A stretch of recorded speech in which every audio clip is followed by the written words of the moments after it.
Mesdames et messieurs, bonjour à tous. Et je voulais dire aussi l'importance de nous retrouver là aujourd'hui, comme chaque année. Je suis donc le nouveau coprésident du groupe d'études sur les questions du Tibet à l'Assemblée nationale. L'autre coprésident étant Noël Mamère, que vous connaissez tous, mais qui est grippé aujourd'hui, donc qui m'a demandé de l'excuser auprès de vous. Alors, il y a à peine un mois, nous nous retrouvions pour commémorer l'indépendance du Tibet. Et puis aujourd'hui, comme chaque année, à cet endroit, à Place des Droits de l'Homme, au Trocadéro. Évidemment, c'est un dimanche, donc il y a moins de parlementaires, puisqu'ils sont dans leur circonscription, mais je tenais à être là, et je tenais à être là, bien évidemment, comme vous tous, et cette photo en témoigne, pour penser et faire connaître au monde ces 107 immolations par le feu aujourd'hui, parce que on ne peut pas ne pas penser qu'en Tunisie, j'allais dire, une immolation a suffi à transformer les choses, et que à l'autre bout du monde, eh bien quasiment tous les jours, des personnes s'immolent, et on souhaiterait que c'est une répercussion. On souhaiterait qu'il n'y en ait pas, et qu'en même temps, ce qu'ils ont fait, ça soit une répercussion pour faire bouger les choses au Tibet.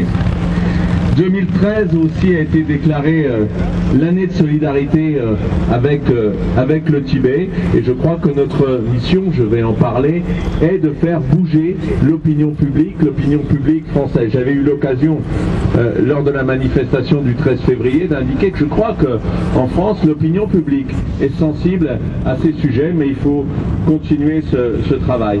Et comme il était dit dans la déclaration de Lobsang Sangay, trouver une solution juste et durable à la question du Tibet est aussi dans l'intérêt du monde entier. Ce n'est pas uniquement la question du Tibet, c'est très important, c'est pour cela que vous êtes là aujourd'hui, mais je crois que c'est une question emblématique à la surface de la planète. Et puis aussi rappeler, comme ça a été fait à l'instant, que c'est une lutte pacifique que vous menez sur ce qu'on appelle la voie du milieu ou la voie médiane. Et c'est sur ces questions que nous voulons être à vos côtés, et le dire aussi au gouvernement chinois. Qu'est-ce que nous voulons dire? Nous voulons dire tout d'abord que la Chine doit autoriser l'accès au Tibet à tout le monde, et en premier lieu aux médias, aux journalistes, pour qu'on puisse faire connaître la situation. Que la Chine doit respecter l'autonomie du Tibet, puisque ça a été déclaré, et comme ça a été, vous l'avez rappelé, c'est pas une question constitutionnelle et institutionnelle, c'est une question de respecter ce qui a été décidé. Que la Chine aussi, et c'est très respectueux de on doit respecter votre position, que la Chine reprenne le dialogue qu'elle a interrompu à chaque fois. Et enfin, bien évidemment, et là aussi c'est une dimension universelle, que la Chine respecte les droits humains. Dans la déclaration, et je crois que c'est un slogan qui peut être pris, un mot d'ordre positif qui peut être pris par tout le monde et compréhensible, c'est la question résumée par Lobsang Sangay des 3D, la décentralisation, la démocratie et le dialogue. Voilà ce message que je voulais reprendre avec vous. Quelles sont les actions, nous, parlementaires, que nous allons mener? Eh bien, tout d'abord, pensons que le président de la République, François Hollande, va faire un voyage officiel en Chine cette année, donc je pense que nous irons le voir pour lui expliquer une situation qu'il connaît, mais lui demander d'être porteur de certains de ses messages.